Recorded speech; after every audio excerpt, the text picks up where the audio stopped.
Welcome to Rev Up Your Potential with Hilda Gann, the stories about entrepreneurs, business leaders, and HR professionals and their successes and struggles along their journey. In this podcast, we also discuss the HR challenges that people face and the tips and strategies that have helped them. If you love to learn through storytelling, join us. Today, I'm delighted to have Sheena Yap-Chan join us. Sheena, you've got an amazing journey, and I want you to share with people your passion and how you got started in your business. So, just give us a little snapshot of a little bit about your background and how you got started in doing what you do. Yeah, for sure. First off, thank you so much, Hilda, for having me on your show today. It's such an honor to be here to share my story. I mean, everything really started with, moving to Canada from the Philippines and, seeing no Asian female role models in different forms of media. When you're 7 years old and all you ever see is blonde hair and blue eyes, you kind of feel like you're not pretty enough, you're not good enough, you're not enough in any sort of way, right? And that's how I felt as a child, in the early 90s, growing up here in Toronto, Canada. It's like, why wasn't there anybody that looked like me? Why is it all, blonde hair, blue eyes? Like, is something wrong with me? Am I not pretty enough? At one point, I wanted to change my name to Heather because it sounded more Western than my original name. And it took me a while to get over that, right? It wasn't really until my 20s when I decided to dye my hair back from blonde to my original hair color, where I really realized, this is me. I'll have smaller eyes. I have a flat nose. I have dark brown hair, and I'm totally okay with that. Right. Mhm. And, back then I worked at an office job for 12 years and I always knew it wasn't for me. But at the same time, growing up as an Asian woman, it's really hard for us to go out there and forge our own path because of our cultural upbringing, how we're seen, how we're taught. We're always taught to never make any noise, just do as you're told. And so a part of me resisted a lot from going on my own path. And it really wasn't until the death of my aunt that happened almost 10, no, over 10 years ago, that made me realize like life is so short. And if I continue on this path where I go to work Monday to Friday every single day, and it's not that I'm saying it's bad, right? If you love your job, that's great. But if you hate your job and you know it's not for you, then something needs to change, right? And I know that's scary. It's really scary to just quit everything and like go out there on your own because you've been taught to have a steady income, steady paycheck, have the house and lot, but really like success is all about how you live your life, right? Yeah. And so it wasn't until her death that made me realize like I don't want to look back and regret anything, right? I want to be able to live life on my terms as well because she was able to do so many things even though she was in her 50s. She was able to go scuba diving, go travel, rock climbing, and 50-year-old or 55-year-old or an Asian woman in their late 50s doing that. Of course, your family members going to be like, why are you doing that? You're too old. Don't do that, right? Oh And of God. course, most of the time we'd be like, okay, we shouldn't do it. And I know they say that out of love, but there comes a point in your life where you got to do things on your own. And so that was the starting point of me realizing like I need to change. I need to change, or else I'll be miserable for the rest of my life. And So she was a role model of not being the stereotype because I wasn't sure whether she was the role model. You say, hey, I don't want to be like that and die at 55. But she yeah, was that role model of, you can do this, you can do that. yeah, Wow. like it's never too And late. yeah, yeah, Yeah. And yeah. so, slowly that's when I started, figuring out what I wanted to do, trying to figure different things to make my, to be an entrepreneur. Because, of course, it's not easy. You're going to fail at so many things. You have so many fears. I mean, even starting is probably the hardest part of anything. Right. And so, me trying to figure out what is it that I really want to do? What is it that I want to like leave a mark in this world? What legacy do I want to leave? Right. And I always knew like I wanted to help women, even more so Asian women, because representation was so important for me. When you grow up with no representation on TV, Yeah. you just want to create something, right? And so it started with my podcast called The Tao of Self Confidence. I started interviewing Asian women from around the world. Interviewed you, Hilda. You have such an amazing story, and realizing like we are all going through similar things. We just don't talk about it. And the silence is literally killing us because, first off, for centuries, Asian women has been seen as quiet and submissive and obedient. And because of that, we're not treated fairly in leadership roles and management roles. We're not taken seriously in our businesses. And we've become easy targets in hate crimes, right? Like Yeah, a that couple was days scary ago, this past year. yeah, like a Yeah. couple days ago, a 35-year-old woman from New York, Asian woman from New York, got stabbed over 40 times, right? They're saying it's not racially motivated, but this is something that's been going on for centuries, since even the 19th century, right? Asian women were viewed as quiet and submissive and obedient. In the US, they had an act that banned Chinese women from entering the country because they were seen as prostitutes and immoral, right? And look at, TV shows, books. We're always portrayed as like the exotic person or like the quiet person or the prostitute. And so this is something that's been ingrained in society for centuries. And so when they see us, of course, that's all they see, right? They see us as this exotic thing. They see us as this fantasy they want to fulfill. So of course, when this person decides to follow this person to their house, barge into her apartment, lock her in, and then decides to stab her over 40 times, and you're telling me that's not racially motivated? I mean, I think it is, because this is not something that just happened yesterday. This is something that's been happening for so long. And this is why creating representation is so important, because we need to dismantle these negative stereotypes. We can be taken seriously in leadership roles. We can be taken seriously in our businesses. Like, I mean, there's a report that recently came out, right? And they're talking about representation of women of color in management roles in the US. And in 2021, these are the stats. In 2021, Asian women represents 2.7% of management roles. African American women was 4.4%, and Latino women 4.3%. Remember, I just said these are stats in In 2021, 2021. yes. So, I mean, obviously, a lot of companies say they're for diversity, but when you hear these numbers, where is the diversity, right? Like, diversity has to be in all levels, right? And that's something that's hugely missing in a lot of companies, right? Not having enough diversity in leadership, not having enough women of color in leadership. And in order to have like better work culture, better profits, better company overall, right? Like like having better environment in the company overall, we need to have that diversity in all hierarchies of a company. And you look at the statistics, businesses who have diversity really do succeed financially, engagement wise. All of these things are there. I want to get, you're very passionate about your desire to help particularly Asian women gain that confidence. Where do you think that stems from, Sheena? I know you mentioned about 7-year-old and not having role models. Inside, where does that drive or the experience come from to want to do this to help others?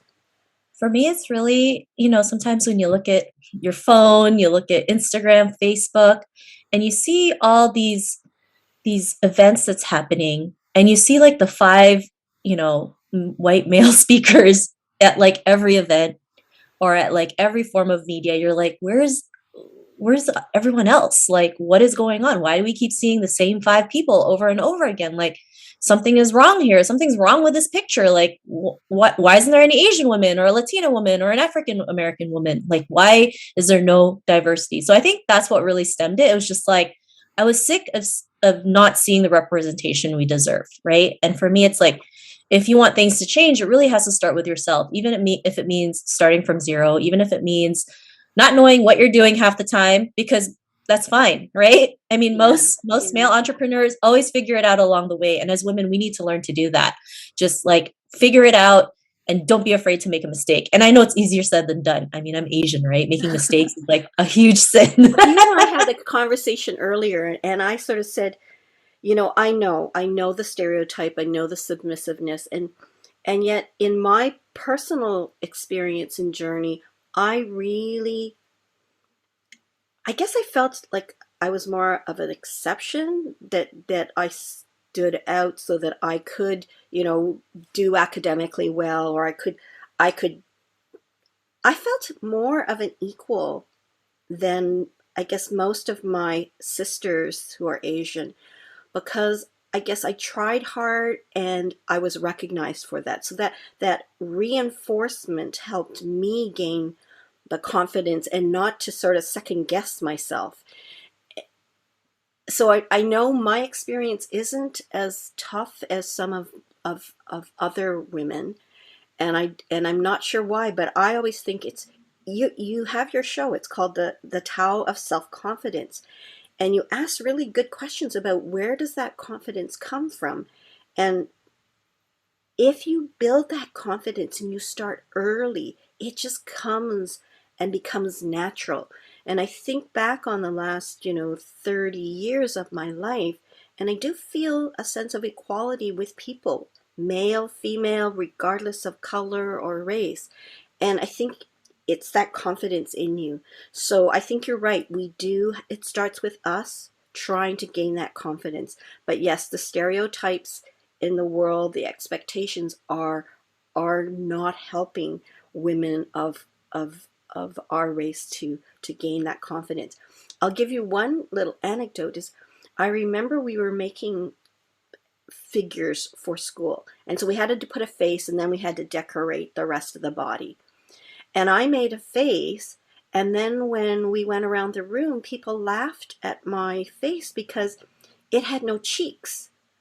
So I got embarrassed thinking I did a two-dimensional. I mean, it had a nose, but it just had a face. And then years later, I realized, wait a minute, as Asians, we don't have cheeks. So I was only emulating me. I wasn't not seeing that. So I thought, oh, I get that now. So tell me how you have helped, how has your business worked its magic to help gain that passion for self-confidence and supporting women of Asian descent to gain that confidence? For sure. I mean, having the podcast alone has been a great help. Back then I used to think building self-confidence, you had to be a certain way, right? You had to be loud, you have to be boisterous, but really you can be a total introvert and still be confident, right? And Yeah. the Tao to self-confidence is really the way to self-confidence. And there's so many different ways to do that, right? Because we're all different people. We're going to have different challenges. Yes, we'll have similar challenges, but we do things differently, right? How I build confidence might not be the same as how you build confidence, right? And so learning different ways, learning like there's more than one way to do it, learning to show up as your authentic self, being okay to make mistakes, being okay to not be perfect, right? I Mm-hmm. mean, that's probably the biggest thing when it comes to being an Asian woman, this need for perfection, right? Being the perfect wife, the perfect daughter, the perfect granddaughter, whatever it is, right? Like that perfectionism really kills us. It really hurts our mental health. It just hurts our confidence as a whole. And so learning to show up imperfectly it can be a big weight off our shoulders, right? And also being able to collaborate with other women. As women, we tend to do things on our own. We always have to think.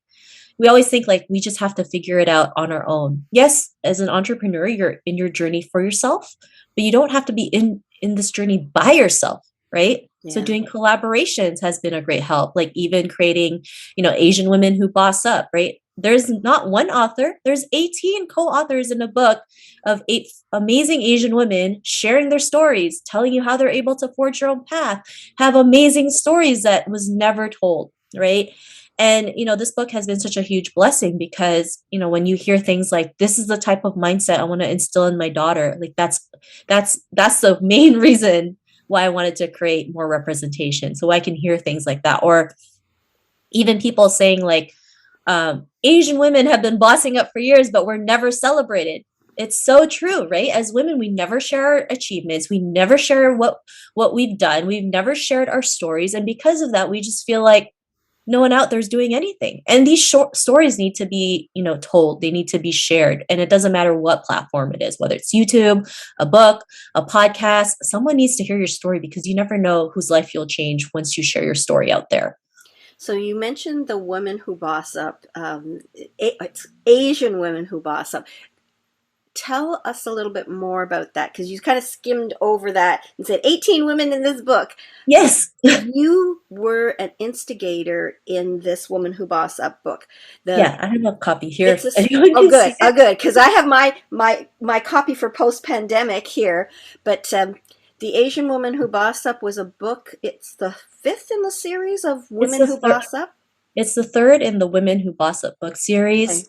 This book actually, came out as an accident, a happy accident, if I tell could us say about it. that. The lady who created the Women Who Boss Up series, her name is Tam Luck. We connected through someone else, via the internet in the summer of 2020 when we're all in lockdown. And at the time, she was actually creating the fourth book in the series, which is Women of Color Who Boss Up.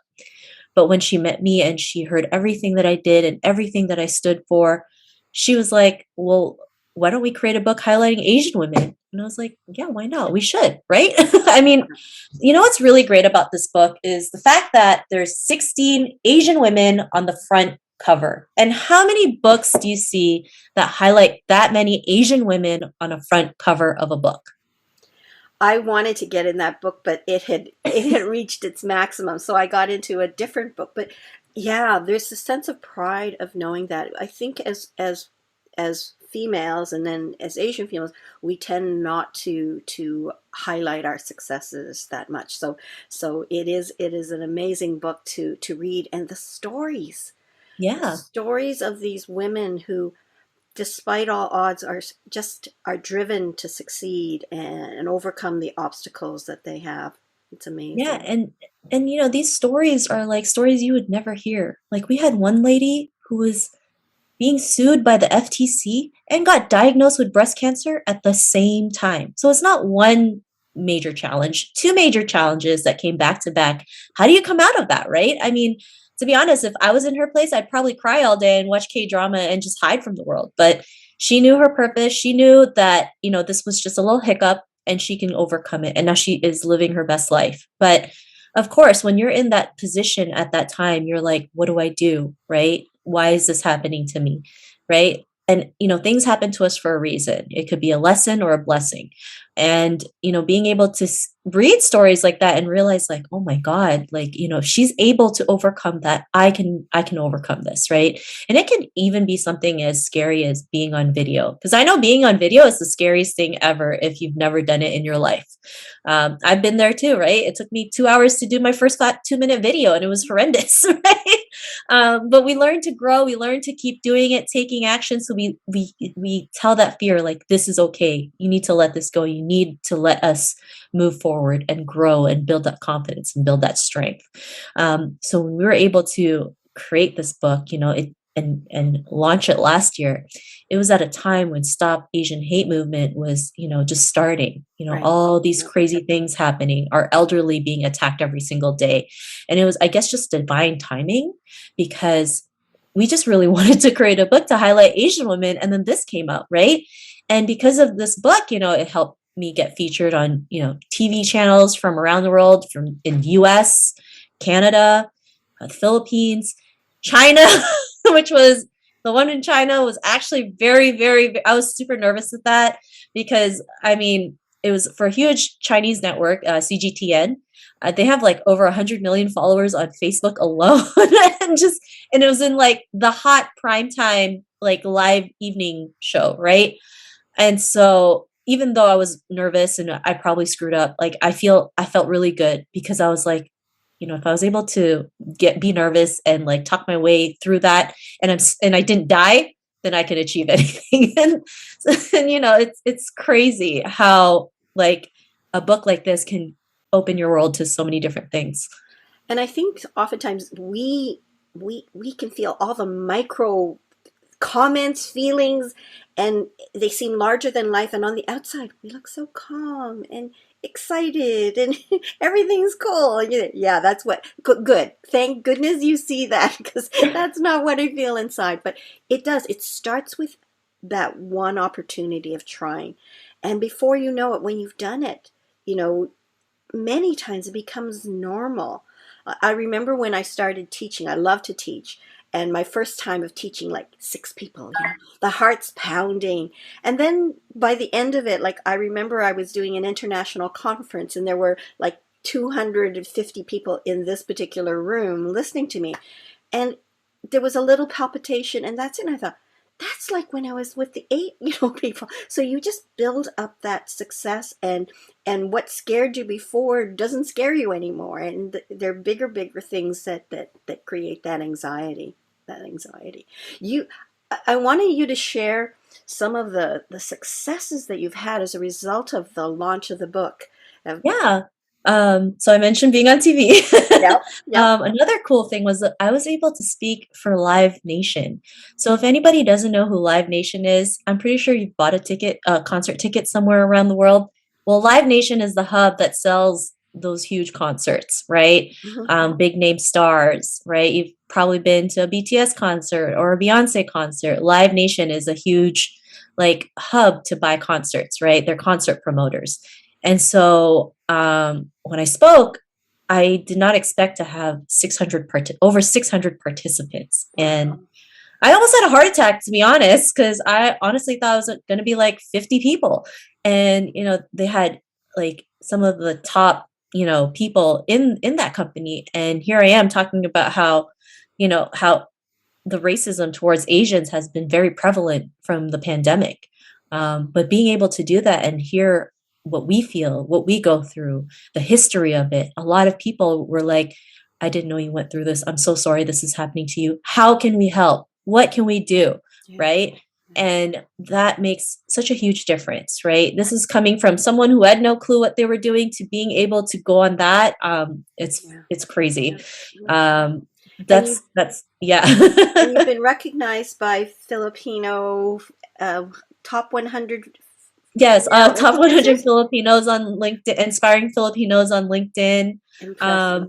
Just Impressive. being able to speak my truth, speak about the things that we don't talk about, disrupting, some of these things that need to be disrupted, like what we mentioned earlier, having more diversity in leadership because it's 2022 and why is it we're still facing this problem? What is your opinion about, DEI?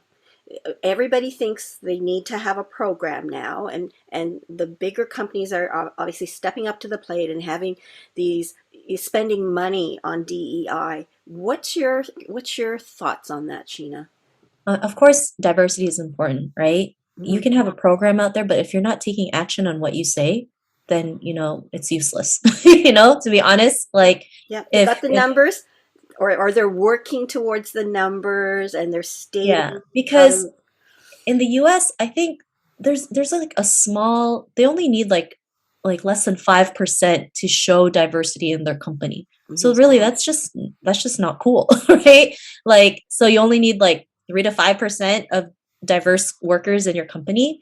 I think it's something that small. Don't quote me. I know it's just very small, but Yeah, that's yeah, it. There's like a requirement for it. Like why yeah. is there a requirement? Like why can't we just have it? Why do we need to have a cap on diversity when we live in Canada and the US, which is one of the most diverse countries in the world, right?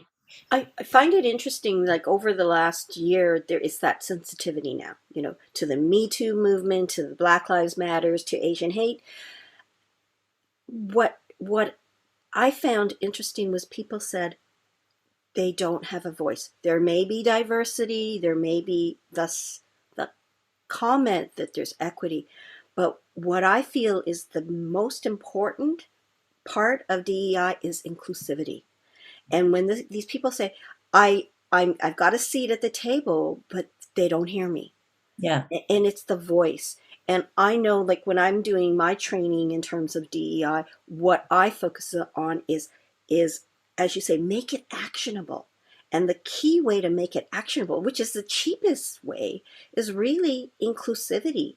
Create a program and create the outcome and expectation that people need to be heard. People need to be included in the conversations, in the decision making. And when you do that, then you get better numbers. And for the people who are bottom line, you get better numbers because you get more diversity in the thinking and the actions that you do to make a company better. I mean, in this global day and age, The more thought processes and diversity in thinking, the better the outcome and the solutions that you have. That's my passion, is Yeah. about inclusivity. And my rev up concept, as you know, the rev Yeah. up concept really promotes inclusivity. Just that simple concept of treat people with respect, look at them as equals, value who they are, then look at uniqueness and potential. And we talked about that earlier. Each one of us is going to be a leader in a different way. You can be a strong leader and be extroverted, but you can also be a very strong leader and be introverted. We have leadership styles. If we're authentic, we can really be strong leaders because we're confident in who we are and how we communicate that, right? Yeah, totally. Do you know how many women I've talked to, and this common theme is I'm the diversity hire? Do you know how many times that comes up? And I'm just like frustrated because why do we keep saying that, right? Because we have a cap, right? There's Yeah, only a yeah, small percentage that companies require to have actual diversity. yeah. So we have to do better, right? And the number speaks for itself. 2.7% of Asian women, 4.4% African American women, 4.3% Latino women that represent management roles in 2021. And yes, I know I'm repeating it because I want people to realize that what is going on? It's 2022 and these are the numbers. Yes, yes. I saw a blog the other day. My coach is Eleanor Beaton, or she was my coach for 5 years, and she's a powerhouse woman. But she sent this blog because she said, I was stunned. She's not a woman of few words. She knows how to speak, and she was a panelist on this discussion, and I believe it sounded like it was about women or equity or whatever. And then the guests were thanked, the speakers were thanked, and she was thanked for her Black history in Nova Scotia contributions. She said, I didn't know what to say. You're telling me all of these people were experts and I'm just the token that shares the Black history? And she said, I wish I'd said something, because that's not, is that what it comes to, that I'm the token?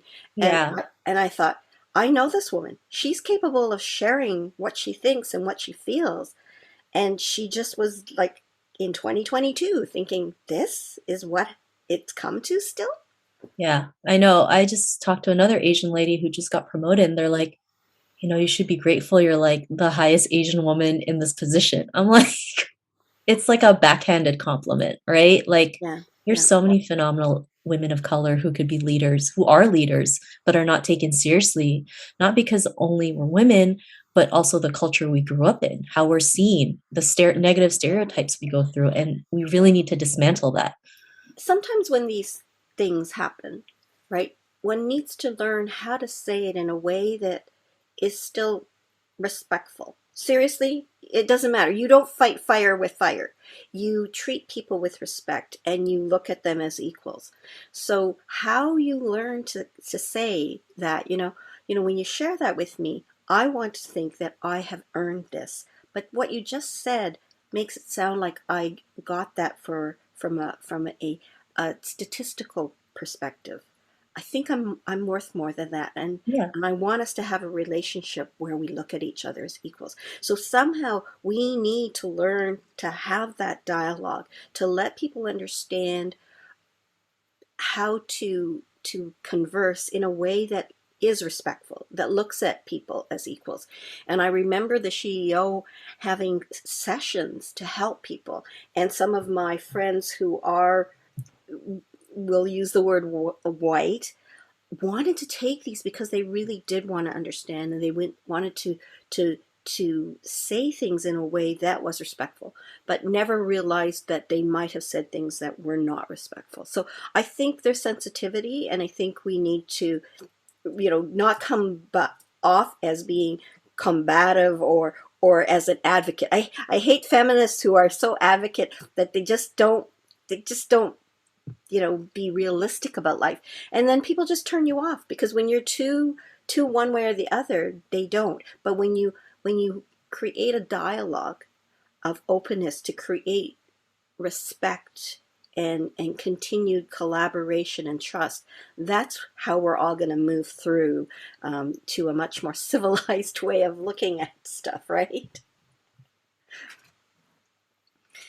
Okay, so yes, we've had a very heated conversation on this, but I think it's eye-opening, and I'm hoping a lot of people will listen to this because there are things that we can do to gain our own confidence, and it starts with your own confidence. And I think you talked about collaboration too.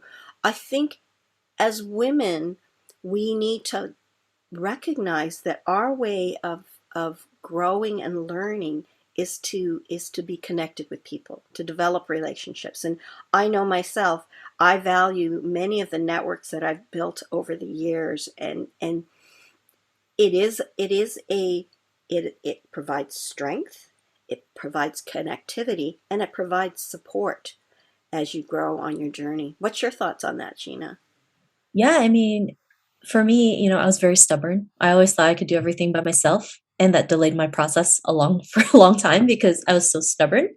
And the moment I realized, like, I don't have to do everything by myself. Like, there's people out there who will help, who will support me, who will help me, who have the tools and services that I can pay for to make my job easier, to make what I do easier. Why not do that, right? If you can invest in something that can make you triple your income, why not?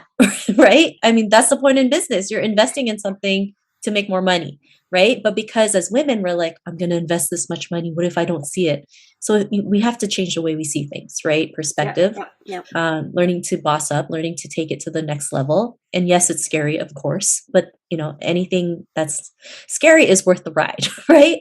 And being able to connect with women that you never thought was possible. These women who have higher income, successful businesses, right? They say your network is your net worth. So if you want a higher net worth, you gotta start, surrounding yourselves with people in that income level that you want to attain. So you can learn from them. You can have the same mindset. You can see what they're doing, right? And so I think it's really important to have collaboration, especially as women with what we're going through. The more collaboration we have, the more we can combat the problems that all women face in this world today. Yeah, together we're stronger. Really, seriously, it does help. What would you say would be a piece of advice that you give to yourself? Say, you know, 10 or 15 years ago. What piece of advice would you tell that person now? Maybe that person who decided their aunt, passed away and you needed to do something. What advice would you give knowing what you know now? I think it would just be to just start. Starting is the hardest thing ever. Like, Hilda, when I started my podcast, I delayed it for like 3 months because I was like, what if people don't like my voice? What if they think it's stupid? What if they don't like the name? And as women, we do that, right? So sometimes you just gotta learn to start. And if we make mistakes along the way, just who cares? Let's make mistakes along the way. If you don't have a launch plan, that's fine. Just put it out there, right? I mean, I've heard stories of women who just decided to create something, make the website on Saturday, launch it on Monday, got like 200 signups because they just did it, right? They didn't know what they were doing, but they just made it happen. And so really just start. Whatever it is you're starting on, just start, just do it. Just take that first step. Sometimes not having fear is a good thing. Yeah. And like, don't be afraid to. I know sometimes we, as women, are like, oh my God, I look so stupid. I reached out to that person, they ghosted me. Like, who cares? At least you went up there and did it, right? So, One down, be another afraid of 100 that. you'll find, right? Yeah.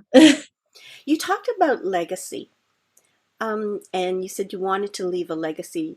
Can you share indeed, like what do you want that legacy to be? I don't think we dealt with it, talked Oh, about it too much, but you said I want to have a legacy. What will that legacy be? my legacy is really just to have, to be like for Asian women to be seen as leaders, to see that we're powerful, to see that we're resilient, to see that we're amazing, and just dismantle all the negative stereotypes we go through, right? I want our current and future generations to be leaders, be entrepreneurs, and not go through what we're going through. Just really leaving a better world for the current and future generations because we're still going through so much. We're still going through like the Stop Asian Hate movement. We're still going through racism. I mean, even in Toronto, we're going through the crazy convoy protests. Like, I just want Asian women to see their potential, see how capable they are, and that they can do anything if they put their mind to it. It's not going to be easy, but it'll be worth it. Yeah, I'm a bit older than you, right, Sheena? And these same things you're talking about, I was thinking and talking about when I was, your age and even as a teenager. And I thought we were further ahead. So you're sharing with me sounds like a story from my youth. And I'm thinking it's taken so long. And and I think it's echoed in many different spheres, black women, blacks, gender diversity. All of these things feel like it's taken forever to get further. And as I said, I am such a proponent of Rev Up, and I want people to treat each other with respect. We're all so different and all so unique, and I'm just hoping we can make further strides faster than we have over the last decades. Centuries. Yeah, that's true. That's true. I tried to tell my daughter about the fact that women in China had their feet bound if you were of nobility, and oh, that was a shame kind of thing. And it happened just before my mother's lifetime, so that's not that long ago, kind of thing. How do people? What's up for you next? And how do people get a hold of you? Yeah, for sure. I mean, we are going to be launching the second edition of Asian Women Who Boss Up. Super excited about that. It's going to be Asian Women Trailblazers Who Boss Up. So, this is a book that's definitely needed. As I mentioned, we need more representation and better representation. We'll also be having a multi-city book tour. We're going to have our first annual Women Who Boss Up conference in Las Vegas in May. So if you're in Vegas area, and if you have a ticket, come and connect with like-minded women, and really just I don't really have like a 5-year plan. I'm kind of like, let's go with the flow, see what happens. And I've been okay to do that, right? Like if I don't have anything coming up, I'll just be like, I don't have anything coming up, but I'm always there talking about, the things that we go through and why we need representation and why we need more leadership. And so if you want to connect with me, you can connect with me on my website, sheenayapchan.com. You can buy a book. You can get a copy of Asian Women Who Boss Up. You can get a discovery call if want some advice. You can also connect with me on my social media. Just look up Sheena Yapchan, or even just Google my name, Sheena Yapchan, because I'm like the only Sheena Yapchan on the internet. You can also check out my podcast. It's called The Tao of Self-Confidence, and it's on Apple, Spotify, and Google Play.